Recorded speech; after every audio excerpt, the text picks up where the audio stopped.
Sandro, hoje o próprio Trump, a gente falando do Trump, ele deu uma entrevista para o New York Post dizendo que não descarta a invasão terrestre, né, o boots on the ground.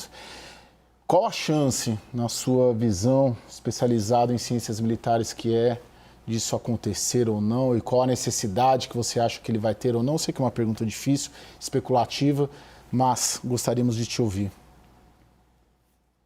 É uma pergunta de 1,5 trilhão de dólares, que é a pedida do novo orçamento de defesa na nova lei fiscal que está sendo debatida no Congresso, Caio. Mas na minha visão, nesse momento, eu acho que isso é uma questão de ameaça, porque a geografia do Irã não é a geografia do Iraque. Não é um país com grandes planícies, não é um país que está entre dois rios, não é um país que você tem eixos fáceis de invasão para uma invasão terrestre. O Irã é completamente diverso disso. São ambientes, a geografia é muito agressiva, não permite uma ação fácil, e fora o fato de que a gente está falando de um país que tem, a despeito de ter um exército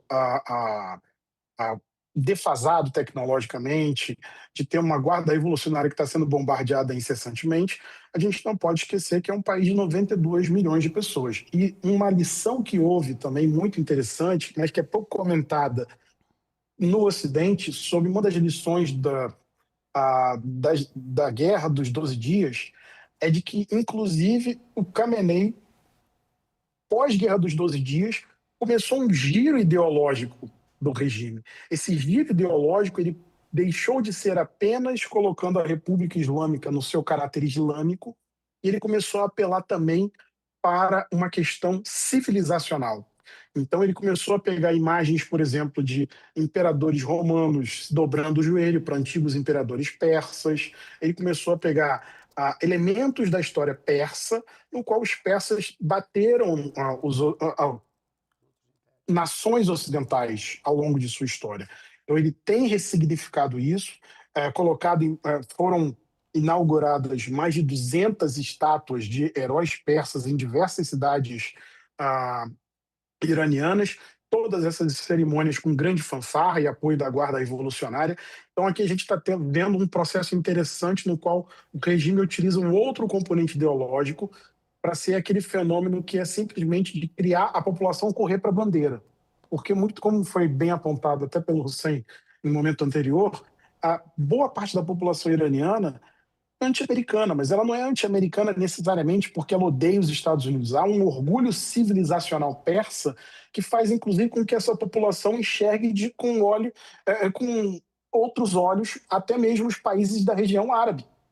Então, há um orgulho ali, há conquistas científicas, há visões que são colocadas e que, no caso de uma invasão terrestre, o efetivo a ser utilizado seria algo em torno de meio a 1 milhão de homens. É algo completamente fora de questão, mesmo para o poderio militar americano. Por isso, a aposta em alta tecnologia. Agora, esse é o tipo de declaração que nós veremos, Caio, ao ao longo das próximas semanas. Eu vou invadir de maneira terrestre, eu vou invadir de maneira terrestre, porque isso também é uma forma de instilar um certo terror. E o fato de que a gente está vendo, nesse momento no regime, um momento de negociação entre as próprias elites do regime. Então, você lembrou bem de quem vai ser a próxima figura. O líder supremo interino que foi escolhido agora, que é o Ali Reza Araf, é uma figura muito mais religiosa, muito mais da educação religiosa do que uma figura de liderança como foi o Khamenei, ou preparada para isso como foi o Khamenei. E a gente tem diversas figuras ali, algumas um pouco mais dispostas a negociar com o Ocidente, como o secretário do Conselho Nacional de Segurança, o Ali Larijani, mas que tem uma retórica bem dura, porque deve estar se sentindo nesse ponto, como apontado pelo Hussein, traído. Era uma figura que estava supervisionando essas negociações nucleares com os Estados Unidos. Ele estava supervisionando a partir do Irã. Ele não participou dessas negociações nem em Omã, nem em Genebra, mas ele estava supervisionando. Então, ele, ou então a figura que é o novo ministro da Defesa, que é uma figura completamente linha dura e anti-ocidental, que é o Ahmed Vahid. Então, a gente vai ter que ver qual é esse cenário. Agora, a ameaça de uma ação terrestre, essa ameaça vai ter por algum tempo. Mas o que a gente vai ver talvez seja uma campanha aérea ainda mais punitiva contra, contra o Irã. E aí lembro que a gente já está na terceira lá já é madrugada, agora daqui a pouco vai ser o início da manhã, a gente já está na terceira noite de conflito e toda noite a gente está tendo ação de bombardeiros especializados americanos, né? Na primeira noite B2, agora de ontem para hoje bombardeiro B1. Então, provavelmente a gente vai ter um novo tipo de ação nesse sentido também para aumentar os custos de punição ao Irã.